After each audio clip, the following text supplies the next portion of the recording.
السلام علیکم ورحمۃ اللہ وبرکاتہ۔ رفقائے محترم، عقیدے کے تعلق سے ہم چند باتیں سمجھنے کی کوشش کریں گے۔ جیسا ہمارا قرآن پر ایمان ہے، اب ہمارا اگر ہم دیکھیں، غور کریں تو قرآن پر ایمان ہمارا کیوں ہے؟ کیا قرآن پہ ہمارا اس لیے ایمان ہے کہ ہم ایک مسلمان کے پیٹ میں پیدا ہو گئے، یا ہم مسلم قوم میں ہماری پیدائش ہو گئی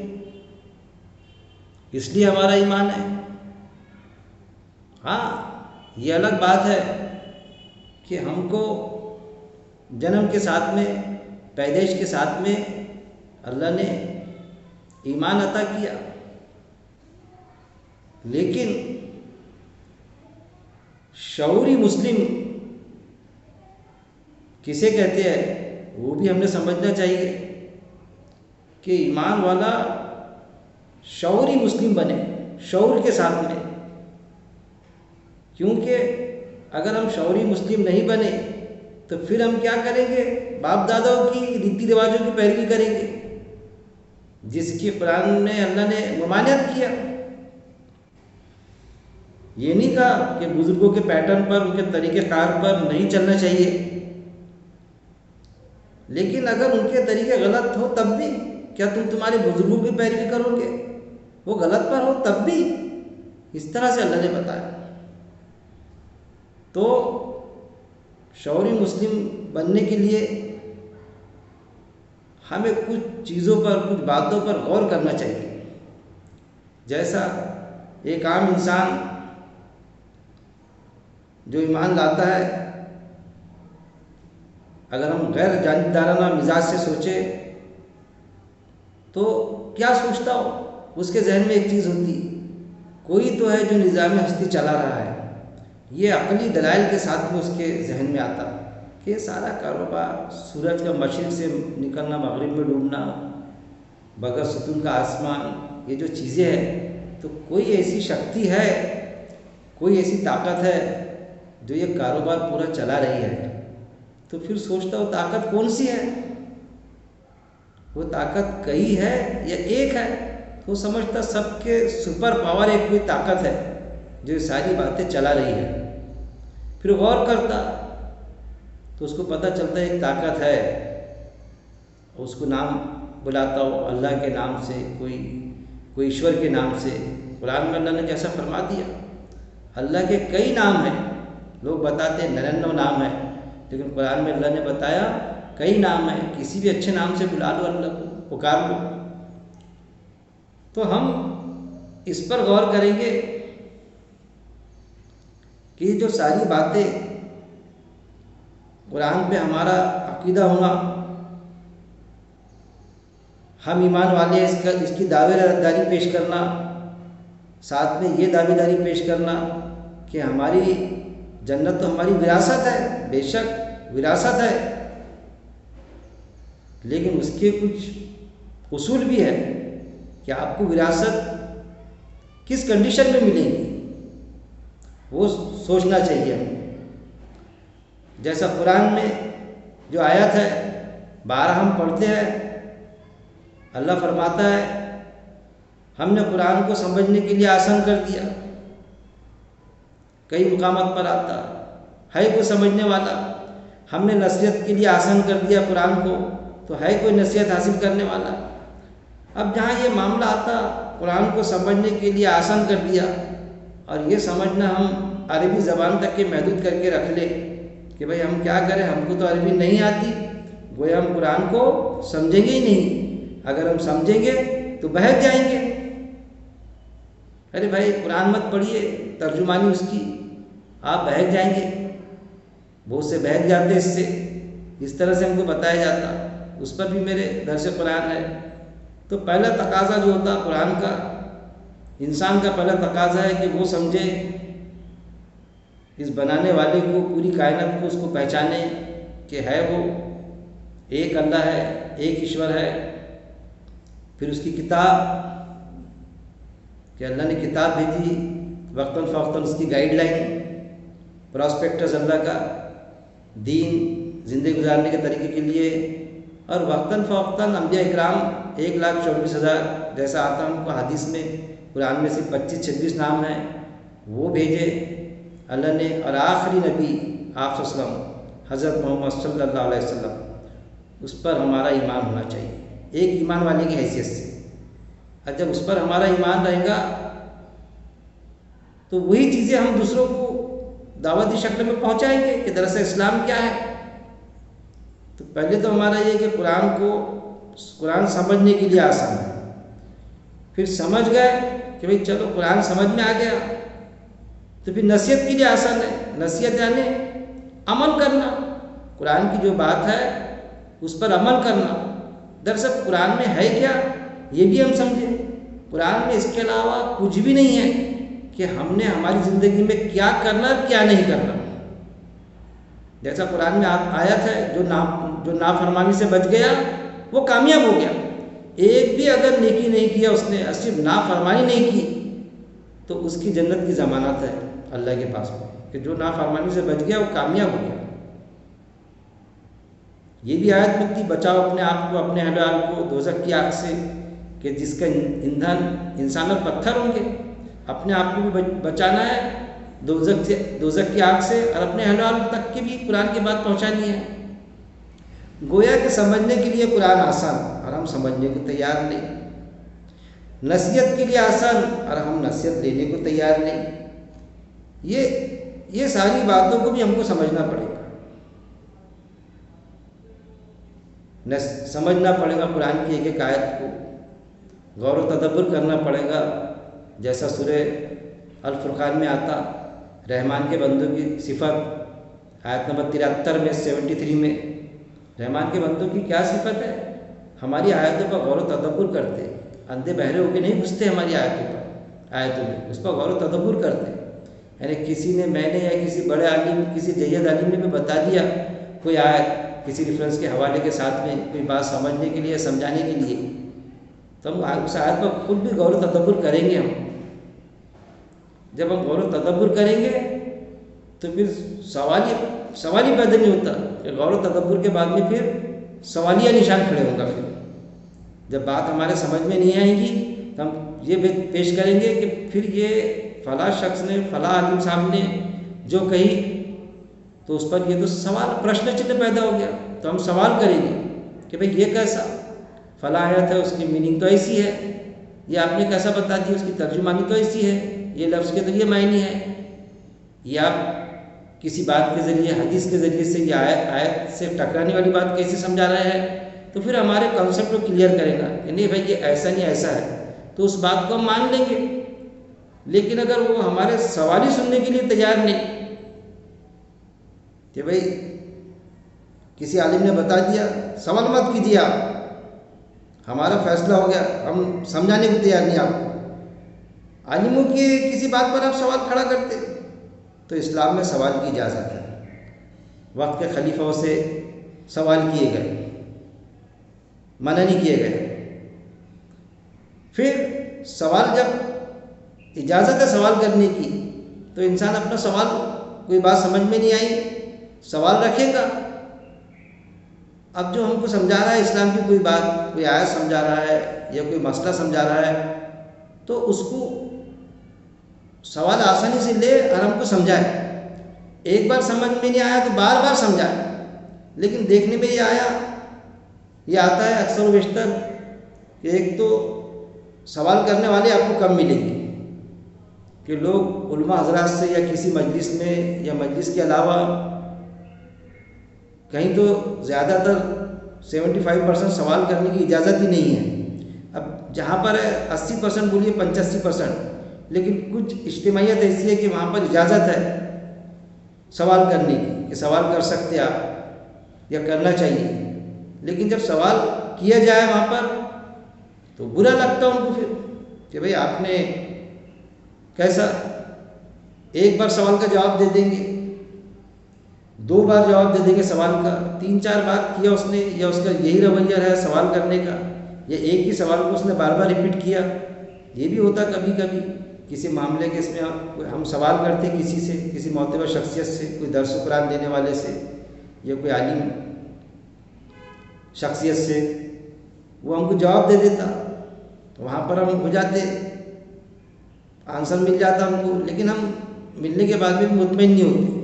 دل میں ہمارے یہ رہتا کہ بھائی یہ جو بولے یہ فلاں چیز میں دیکھوں گا قرآن میں ہے کیا ایکچوئل ایسا، اسی لیے تو نا آیت تو اسی لیے نا آیت نمبر 73 سورہ الفرقان کی، کہ رحمان کے بندوں کی صفت یہ ہے کہ وہ ہماری آیتوں میں اندھے بہرے ہو کے نہیں گھستے، یعنی اس نے کہا، ہم نے سوال رکھے، اس نے کوئی آیت بتایا ہم کو، تو بس یہ آیت کا وہ جو میننگ بتا رہا ہے، انہوں نے جو حدیث بتایا عالم صاحب نے یا وہ درس قرآن والے نے، تو اس پر ہم آنکھ بوجھ کے یقین نہیں کر سکتے، ہم دیکھیں گے ایکچوئل یہ حدیث کا یہ مفہوم ہے کہ نہیں، یہ میننگ ہے کہ نہیں، یہ آیت میں یہ نوٹیفیکیشن ہے کہ نہیں جو بتلا ہے، ہم گھر جا کے دیکھتے، یا کوئی کتاب کا مطالعہ کرتے یا قرآن میں دیکھتے، غور و تدبر کرتے کسی آیت پر، ہم کو لگتا ہے یہ تو نہیں ہے، ایسا نہیں ایسا ہے، پھر ہم دوسری بار سوال کرتے، پھر دوسری بار جواب دیتا یا نہیں دیتا، ایسا ہم دوسری یا تیسری بار سوال کرے اس سے، اور وہ خود جو ریفرنس دیتا حوالے کہ بھائی فلاں حدیث میں ایسا ہے یہ ہے، ہم جب اس کو بولتے کہ بھائی وہ حدیث مجھے نہیں ملی آپ بتا دیجئے، تو وہ حدیث لانے کو تیار نہیں ہوتا، وہ حوالہ تو دے دیتا لیکن حدیث نہیں پیش کرتا۔ ہاں اگر ہے حدیث مل جاتی ہے ہم کو آسانی سے تو کوئی حرج کی بات نہیں، لیکن ہم کو بھی نہیں مل پائی تو ہم اس سے التجا کرتے، تو گویا کہ بار بار اگر سوال کیے جائے اس سے، یا کوئی آیت اس نے کوٹ کیا، ہم بتاتے بھائی بتائیے فلانی آیت کہاں پر ہے، تو وہ بتلانے کو تیار نہیں زیادہ تر، لیکن بعض ایسے ہوتے ہیں باقاعدہ بتا دیتے کہ آیت بھی بتلا دیتے، لیکن یہ بھی دیکھنے میں آیا کہ بار بار سوال کرنے سے چڑ پیدا ہو جاتی ہے، اس کو چڑ جائیں گا وہ درس قرآن والا، چڑ جائیں گا وہ ذمہ دار قسم کے، کیا یہ بار بار سوال کرتے آپ، ارے بھائی ہمارے نہیں سمجھ میں آیا اس لیے سوال کرتے نا آپ سے، پھر وہ تو اور دوسرے جو رہتے کہ بس ہاں جی کرتے ہوئے درس سنتے، درس قرآن یا کوئی بات کو، جیسا دعاؤں میں اکثر ہوتا کہ بھئی مولانا دعا کر رہے ہیں اور آمین، وہ کب کہاں آمین بولنا وہ بھی سمجھ میں نہیں آتا ان کے، کہ کہاں آمین بولنا کیا نہیں، بس آمین آمین چالو ہے بولنا، کہاں پر رکنا کہاں پر یہ کسی بات پر بھی آگے، تو یہ چیزیں ایسا درس قرآن میں بھی اکثر دیکھنے میں آتا کہ بس توجہ کے ساتھ میں سنتے نہیں، فارمیلٹی کے حساب سے درس قرآن، میں سب کو تو نہیں کہوں گا لیکن ہوتی بعض میں زیادہ تر، بلکہ بعض میں زیادہ تر، اس لیے تو سوال بھی نہیں بنتا، اس لیے ان کا کوئی سوال کرنے کے بھی وہ قائل نہیں ہوتے کہ سوال کریں گے، اب کسی نے سوال کیا تو ان کو ایسا لگتا ہے کہ ہمارا وقت برباد ہو رہا ہے، اب جس سے سوال کرے اس کو کبھی جواب ہی نہیں سوجا اس کا، تو وہ اس لیے پریشان ہو جاتا، یا پھر وہ بیجا گمان کر لیتا کہ بھئی یہ ستانے کے لیے مجھ کو تو سوال نہیں کر رہا ہے، چڑھانے کے لیے، پریشان کرنے کو،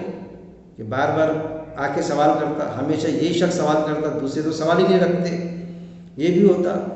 حالانکہ وہ سمجھنے کے لیے سوال کرتا کہ کوئی چیز میں سمجھ جاؤں اور سمجھنے کے بعد میں لوگوں کو بھی سمجھانے والا بنوں۔ اب یہ بیجا گمان، جیسا قرآن میں ہے بیجا گمان مت کرو کہ بعض گمان گناہ ہے،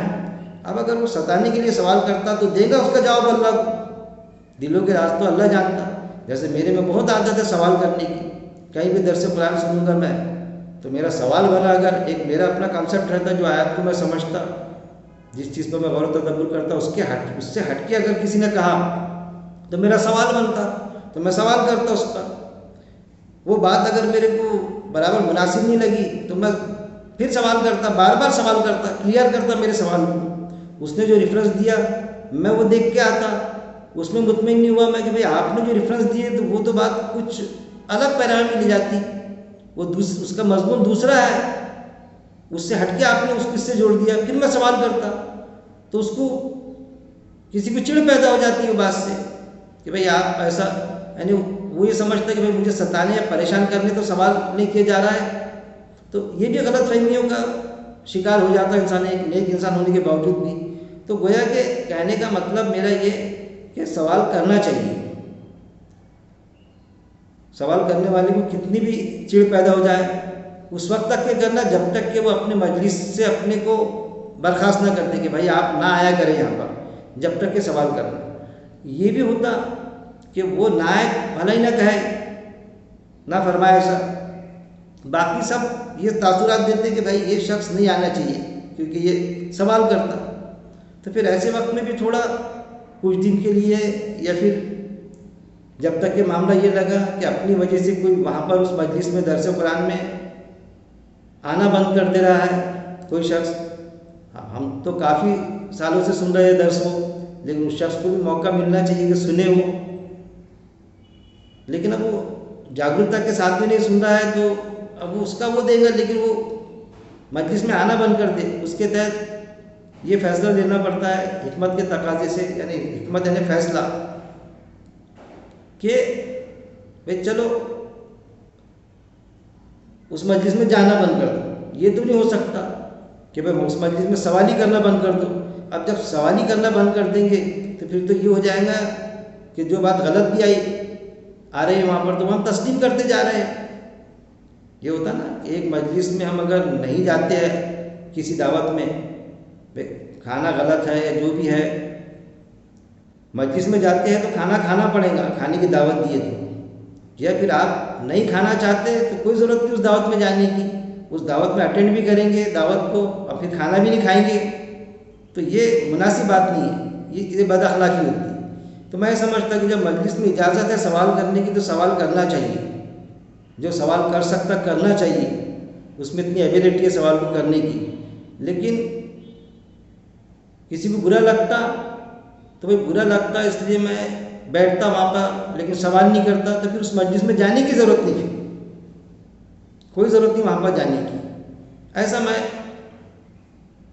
میرے حساب سے سمجھتا ہوں. پھر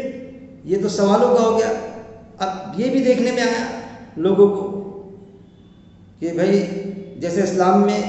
گرو عصبیت نہیں ہے، قوم پرستی، گرو عصبیت، شخصیت پرستی نہیں ہے. وہ بھی میں میرے درست میں کہتا ہوں، ہمیشہ واضح کرتا ہوں. لیکن اسلام میں تنقید کی بھی اجازت ہے. جیسا قرآن کی آیت ہے نا، مومن تانا نہیں دیتا، لیکن تنقید کی تو اجازت ہے. مومن تانا نہیں دیتا، تنقید کی اجازت ہے. اب تنقید اور تانے میں کیا فرق ہے اس کو بھی سمجھنا چاہیے. لوگوں کو فرق معلوم نہیں ہوتا. کسی نے تنقید کیا، جیسا مجھ میں بہت عادت ہے تنقید کرنے کی، کیونکہ میں سوال کرتا تو میں یہ چاہتا کہ لوگ بھی میں درس قرآن دوں، اپنی بات پیش کروں تو مجھ سے بھی سوالات کریں. تو لوگ سوالات تو نہیں کرتے، مجھے سوال کرنے سے روکتے. یہ بھی زیادہ تر دیکھنے میں آئے،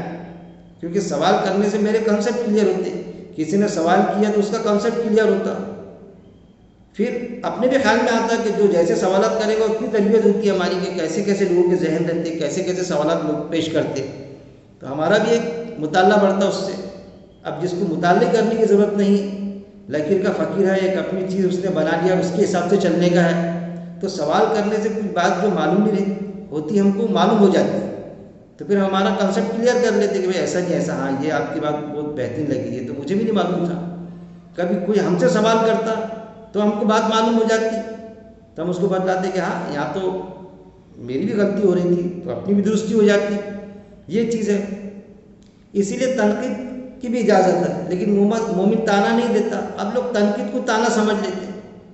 اس پر میں نے زندگی نو میں جو جماعت اسلامی ہند کے پلیٹ فارم سے جو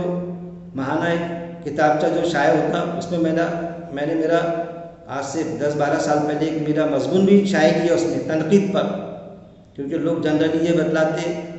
تنقید برائے اصلاح ہونا چاہیے، تو میں ہمیشہ ان کو سمجھاتا کہ بھائی تنقید کے معنی اصلاح ہوتی، یعنی یہ تو ایسا ہو گیا کھانا برائے بھوک ختم کرنے کے لیے ہونا چاہیے، پانی برائے پیاس ختم کرنے کے لیے ہونا چاہیے. ارے بھائی برائے پیاس ختم کرنے کی کیا بولنے کی ضرورت؟ پانی پئیں گے تو پیاس ہی بجھے گی. نہیں، برائے پیاس بجھانا ایسا بولیے آپ. تو تنقید برائے اصلاح ایسا بولنا چاہتے ہیں. ارے بھائی تنقید برائے اصلاح نہیں ہوئی تو وہ تنقید ہی نہیں ہوئی. وہ تنقید یعنی اصلاح کا پہلو ہوتا اس میں، وہ تو پھر تانا ہو گیا. کسی کو ہم تنقید کرتے، جو بھی تنقید کرتا تو تنقید کا ایک طریقہ ہے کہ ہم اس کو یہ نہ سمجھیں کہ بھائی اس کو ہم جیسا کہ اس نے سدھرنا نہیں چاہیے. ہم نے یہ سوچنا کہ اس کی جو غلطی ہے وہ درست ہو جائے، وہ اس کو مان لے، اپنے آپ کو کلیئر کر لے، وہ تنقید۔ لیکن تانا یہ ہوتا کہ صرف اس کو شرمندہ کرنا، وہ اپنی غلطی درست نہیں کرنا چاہیے، وہ نیت رکھنا دل میں، اور ہم نے ہمیشہ اس کو شرمندہ کرنا۔ جیسا کوئی شراب پیتا، دارو پیتا، تو ہمیشہ اس کو، ارے بھائی آپ تو شراب پیتے، کوئی جھوٹ بولتا ہے آپ تو جھوٹ بولتے، یہ تانا کہ وہ جھوٹ بولتا رہے اور وہ پھر خاموش بیٹھ جاتا، شرمندہ ہو جاتا، اور ہم اس کو شرمندہ کرتے رہے۔ تنقید یہ ہوتی کہ تنقید کرے تاکہ اس کو سدھارنا ہو جائے، اس کی اصلاح ہو جائے۔ تنقید کا مقصد یہ ہوتا کہ اس کی اصلاح ہو جائے اور بعد میں وہ ایسا نہ کرے۔ پھر جنرلی لوگ تانا بھلی دے دیں گے کسی کو کہ اس میں عیب، جو عیب ہے وہ قائم رہے اور ہم تانا دیتے رہے، لیکن تنقید سے بڑا پرہیز کرتے، کسی کو کرنے نہیں دیں گے، خود بھی نہیں کریں گے، کیونکہ تنقید کرنے کے لیے بہت بڑی طاقت ہونا۔ خیر بے عیب ذات تو صرف اللہ کی ہے، اور رسولوں سے جو رنجشیں ہوئی، جو قرآن میں آتا اللہ نے وہی درست کیا ان کی۔ کچھ ہوتا تھا تو آیت نازل ہو جاتی تھی، لیکن بعد والوں سے تو جو ہوئی تو پھر آیت تھوڑی نازل ہوئی اس میں، وہ تو خود ہی اب ہم کو کرنا پڑتا نا۔ بعد میں جتنے بھی انسان آئے ان سے کبھی غلطیاں بھی ہوئی تو انہوں نے خود اس پر غور و تدبر کر کے خود غور کیے، کسی نے تنقید کیا اس کے تحت انہوں نے اپنے آپ کی اصلاح کی۔ جیسا عمر حضرت عنہ کا تھا، خاتون نے راستہ روک لی، آپ نے حکم نامہ جو نکالے تھے، مہر کی میعاد مقرر کیے تھے، تو آپ نے صاف کہا عمر غلطی پر تھا، عمر غلطی پر ہے، میں اپنا حکم نامہ ہے خاتون واپس لیتا ہوں۔ تو درستی بھی کی انہوں نے، تو کیا کی اس نے؟ تنقید کی۔ تو تنقید میں اصلاح کا پہلو ہوتا ہی ہے اس میں۔ تو تنقید کرنے والا، تنقید کرنے کے پہلے انسان یہ سوچتا ہے کہ بھائی میں جس پر تنقید کر رہا ہوں تو یہ بھی میرے پر کرے گا، میری تنقید کا جواب تنقید سے دے گا، تو اس کے لیے خود کا کیریکٹر بالکل کلیئر رکھنا، یہ بھی ایک اس میں معاملہ ہوتا کہ خود کا کیریکٹر اتنا کلیئر رکھنا پڑتا، جو بھی تنقید کرتا تو خود بخود اس کا کیریکٹر اس کو کلیئر رکھنا ہی پڑتا۔ اگر نہیں رکھا تو پھٹ کر کے دوسرا تنقید نہ کرے، تانے کے طور پر سمجھ لیے یہ تنقید دوسرے کو بھی حق ہے، وہ پھر کرے گا ایک بات پر کہ بھائی آپ شراب بھی پیتے ہیں، میں نے کسی سے کہا تو وہ کہے گا عقیل بابو آپ رشوت لیتے ہیں، تو پھر کلریکل میں رشوت تو بہت عام ہے، نہیں وہ خوشی سے رشوت لے لیتے تو دے دیتا میں، تو وہ سمجھ اس کو بھی برداشت کرنے کی طاقت ہونا، تو وہ بھی خوشی سے شراب پی لیتا، پھر دارو پی لیتا، کوئی پلا دیتا تو پی لیتا، اپنے پیسے تھوڑی پیتا، جیسا تو خوشی سے رشوت دے لیتا، تو خوشی سے گالی بھی کھا لیا کر پھر کسی کی، تو وہ تو ہوتی نہیں، خوشی سے پیار سے کسی نے گالی دے دیا تو وہاں تو بڑا معاملہ یہ ہو جاتا۔ تو وہ چیزیں ہے کہ تنقید کرنے کے لیے بڑی ہمت کی اور اس کی ضرورت ہے کہ خود کا کیریکٹر کلیئر رکھنا پڑتا، اور اچھی چیز ہے وہ کہ ہم ہمارا کیریکٹر کلیئر رکھیں، یعنی خود احتسابی آٹومیٹک اس میں جھلکنے لگ جاتی ہے۔ جو تنقید کریں گا تو اس کا کیریکٹر اس میں کچھ عیب رہے تو وہ اپنا کلیئر کرتے جاتا ہے کہ بھئی لوگ مجھے بھی کریں گے نا، پھر تنقید ان کو بھی تو اجازت ہے نا۔ اب جس کو اپنے